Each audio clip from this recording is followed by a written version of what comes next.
नमस्कार, आप देख रहे हैं गांव जंक्शन का वीकली बुलेटिन, जहां आज की सबसे बड़ी खबर है भारत की खेती में डिजिटल क्रांति। आइए जानते हैं कि कैसे हमारे किसान बन रहे हैं वैश्विक सुपरस्टार। खेती में डिजिटल क्रांति, किसानों को मिली नई पहचान। क्या आप जानते हैं कि भारत का कृषि क्षेत्र जल्द ही दुनिया में तहलका मचाने वाला है? मैकिन्सी की एक ताज़ा रिपोर्ट कहती है कि हमारा 580 से 650 बिलियन डॉलर का कृषि क्षेत्र, जो पिछले 6 सालों में हर साल 5% की रफ्तार से बढ़ रहा है, अगले 10 सालों में यानी 2035 तक 1.4 ट्रिलियन डॉलर का हो जाएगा। रिपोर्ट के अनुसार कृषि क्षेत्र में बीते 6 सालों के दौरान हुए विकास में 5 मजबूत खंभे हैं, जिसमें बड़ा उपभोक्ता आधार, सस्ती विनिर्माण लागत, फीड स्टॉक की उपलब्धता, डिजिटल अवसंरचना और नवाचार शामिल हैं। आइए जानते हैं डिजिटल अवसंरचना और नवाचार की इस उड़ान में कितनी भूमिका रही है। आज खेती में ड्रोन, आर्टिफिशियल इंटेलिजेंस और प्रिसिजन फार्मिंग ने कमाल कर दिया है। ई-नाम जैसे ऑनलाइन प्लेटफॉर्म्स ने किसानों को सीधे बाजार से जोड़ा, जिससे उन्हें अपनी फसल का सही दाम मिल रहा है। साथ ही डिजिटल पहचान ने 6.1 करोड़ से ज्यादा किसानों को सरकारी योजनाओं और बैंक सुविधाओं से जोड़ा। नतीजा, हमारे किसानों की जेब मजबूत हो रही है। बता दें, केंद्र सरकार जल्द ही ई-नाम 2.0 लॉन्च करने जा रही है। ये कदम इस योजना को और प्रभावी बनाने की दिशा में है। विशेषज्ञों के अनुसार उपज खरीद में अभी भी पारंपरिक तौर तरीके अपनाए जा रहे थे, जैसे लेन देन अक्सर उधार पर होता है। इसमें सुधार और पारदर्शिता की जरूरत थी। ई-नाम 2.0 एक ऐसा डिजिटल मंच होगा जो पूरे देश के किसानों को एक सुपर कुशल बाजार देगा। छोटे से छोटा किसान अपनी फसल को बेहतर दाम पर आसानी से बेच सकेगा। इसके अलावा 2025 के बजट में सरकार ने खेती को हाईटेक बनाने के लिए 500 करोड़ रुपए की खास योजना शुरू की थी। इसमें ड्रोन और एआई पर जोर दिया गया है। उदाहरण के तौर पर महाराष्ट्र के बारामती में एआई से गन्ने की खेती ने कमाल कर दिखाया। लागत 30% कम हुई और उपज 40% तक बढ़ गई। अब इस तकनीक को 50,000 किसानों और 1 लाख हेक्टेयर तक फैलाया जाएगा। किसानों को मिलने वाली डिजिटल पहचान भी किसानों को योजनाओं और वित्तीय सेवाओं तक बेहतर पहुंच प्रदान कर रही है। बता दें, 14 राज्यों के 6.1 करोड़ से ज्यादा किसानों को डिजिटल आईडी मिल चुकी है, जिसमें उत्तर प्रदेश, महाराष्ट्र और मध्य प्रदेश सबसे आगे हैं। आइए एक्सपर्ट से जानते हैं कि भारतीय कृषि के परिदृश्य में डिजिटल खेती कितनी प्रभावित साबित हो रही है और ये किस तरह से इस क्षेत्र को उड़ान दे रही है। डिजिटल टेक्नोलॉजी के प्लेटफॉर्म जैसे कि ई-नाम से लाखों किसान सरकारी योजनाओं का लाभ उन तक पहुँचा है। इसके अलावा डिजिटल टेक्नोलॉजी से किसान अपनी जो है उत्पादकता बढ़ाने और फसलों के बारे में अलग अलग जानकारियाँ पा सकते हैं। आज के समय में drone technology, artificial intelligence, machine learning से कृषि में आने वाले समय में और भी उन्नत बढ़ने की चांसेस है। ऑपरेशन सिंदूर के बाद अब शुरू हो चुका है ऑपरेशन बासमती। बासमती चावल के वैश्विक बाजार में भारत अपनी पकड़ और मजबूत कर रहा है।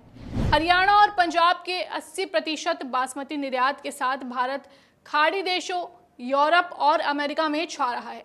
All India rice exporters association के पूर्व अध्यक्ष विजय सेतिया कहते हैं कि पाकिस्तान के साथ तनाव और उनकी कृषि चुनौतियों के बीच 60 लाख टन से ज्यादा बासमती निर्यात करने को तैयार है, जबकि पाकिस्तान सिर्फ 10 लाख टन पर अटका है। भारत की कूटनीति भी इस जंग में साथ दे रही है। सांसदों के वैश्विक दौरे और जल संधि में बदलाव से पाकिस्तान की खेती पर संकट गहरा सकता है।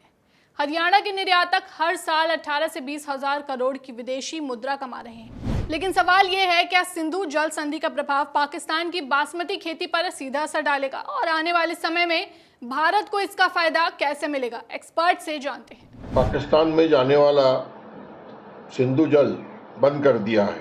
पाकिस्तान को सबक सिखाने के लिए एक बहुत ही अच्छा निर्णय है। पाकिस्तान में खेती पर निश्चित ही असर पड़ेगा और खास करके बासमती चावल का उत्पादन कम होगा। वैसे भी भारत बासमती चावल के निर्यात में नंबर 1 पर है, पर हमारा स्पर्धक पाकिस्तान है, ये हम नहीं भूल सकते हैं। आज भी 70% दुनिया का बासमती चावल ये भारत में ही निर्माण होता है और हमारी क्वालिटी भी बहुत अच्छी है। भारत चावल निर्यात में दुनिया में नंबर 1 होगा और इसका किसानों को बहुत बड़ा लाभ होगा। इसका इस अवसर को हमने सुवर्ण अवसर में बदलना चाहिए। एक बार फिर रुलाएगा प्याज, बारिश से बिगड़ी फसल और चढ़ गए दाम। महाराष्ट्र में भारी प्री मानसून बारिश ने प्याज की फसल को बर्बाद कर दिया है और इसका सीधा असर उपभोक्ताओं की थाली पर पड़ा है।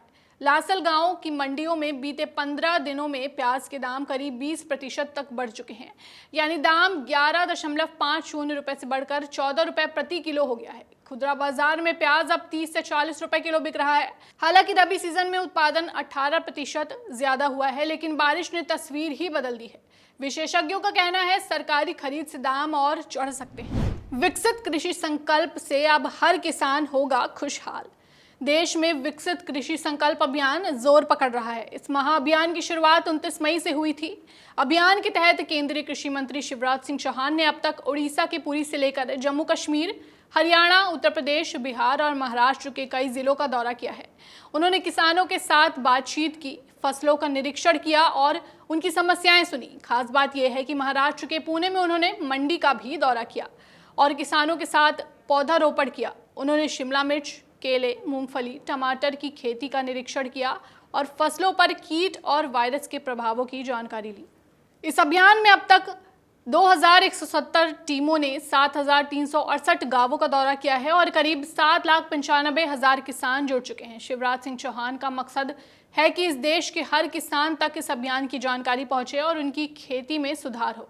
यह अभियान 12 जून तक चलेगा और इसका लक्ष्य है देश के 1.5 करोड़ किसानों तक पहुंचना। बता दें कि कृषि मंत्री ने 25 मई को मध्य प्रदेश के सीहोर से विकसित भारत यात्रा की शुरुआत की थी, जो इस अभियान से जुड़ी है। भारत बना पाम तेल का सबसे बड़ा खरीदार। रूस यूक्रेन युद्ध के चलते फसलें महंगी हो गई हैं, लेकिन फिर भी अनाज और तेल का कारोबार रिकॉर्ड पर है। एक रिपोर्ट के मुताबिक 2023 से 24 में वैश्विक अनाज और तिलहन व्यापार 880 मिलियन टन पर पहुंच गया, जिसकी वैल्यू 330 अरब डॉलर से ज्यादा रही। भारत पाम तेल का सबसे बड़ा आयातक बन गया। वहीं चीन ने सोयाबीन में बरकरार रखी बादशाहत। मक्का में मेक्सिको सबसे आगे, गेहूं के मामले में चीन और मिस्र टॉप पर, और गेहूं अब भी सबसे ज्यादा कारोबार वाला अनाज बना हुआ है। उत्तर प्रदेश के किसानों के लिए बड़ी खबर। मोटे अनाजों की खेती को बढ़ावा देने के लिए सरकार ने नई योजना शुरू की है। ये योजना राष्ट्रीय खाद्य सुरक्षा और पोषण मिशन के तहत 47 जिलों में चलाई जाएगी। ज्वार, बाजरा, कोदो और सांवा जैसी पारंपरिक फसलों को बढ़ावा मिलेगा। 24 जिलों में ज्वार, 38 में बाजरा, 12 में सांवा और 13 जिलों में कोदो की खेती को प्रोत्साहन मिलेगा। सरकार का लक्ष्य है किसानों की आमदनी बढ़ाना और थाली में सेहतमंद अनाज पहुंचाना। चलिए अब बात मौसम के हाल पर। मौसम अगले हफ्ता शुष्क रहेगा और मैक्सिमम टेम्परेचर 40 के ऊपर जाएगा। मिनिमम टेम्परेचर 27 to 28 डिग्री रहेगा और बारिश होने का उम्मीद नहीं है। ये मौसम धान की नर्सरी तैयारी करने का समय हो चुका है और अरहर का बुवाई इस सप्ताह कर सकते हैं। अज्जियों का तुड़ाई सुबह या शाम को कर सकते हैं और अभी फील्ड खाली है तो उसी का मिट्टी का जांच किसी प्रमाणित स्रोत से करवाकर उचित पोषक तत्व भूमि में मिलाएं। आइए कृषि एक्सपर्ट से भी जान लेते हैं कि इस मौसम में फसलों को लेकर किसान क्या सावधानियां बरतें। सब्जियों के फसलों में कद्दू वर्गीय सब्जियां गर्मी में बहुत लगाते हैं। फल मक्खी का प्रकोप बहुत तेजी से इस समय चल रहा है। फ्रूट फ्लाई ट्रैप जरूर खेतों में लगाएं। एक ट्रैप लगाने से कीड़े अपने आप कंट्रोल हो जाएंगे। आम के बाग में आम की फलत भी इस समय है, इसमें भी फल मक्खी का प्रकोप होता है। इससे आप फ्रूट फ्लाई ट्रैप लगा करके इससे निजात पा सकते हैं।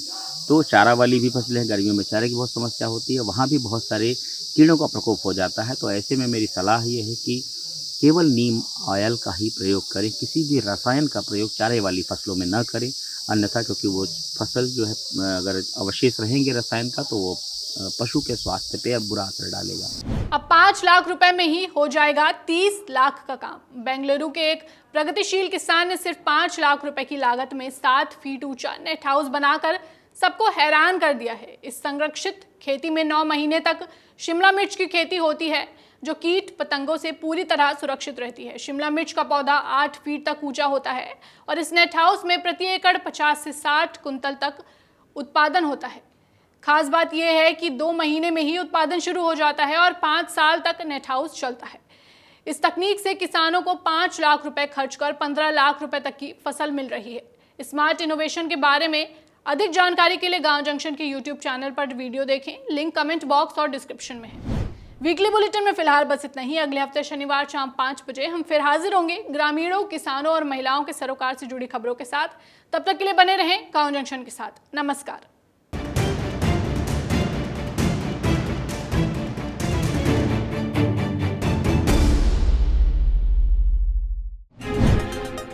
गांव जंक्शन को सभी सोशल मीडिया प्लेटफॉर्म्स पर फॉलो करें।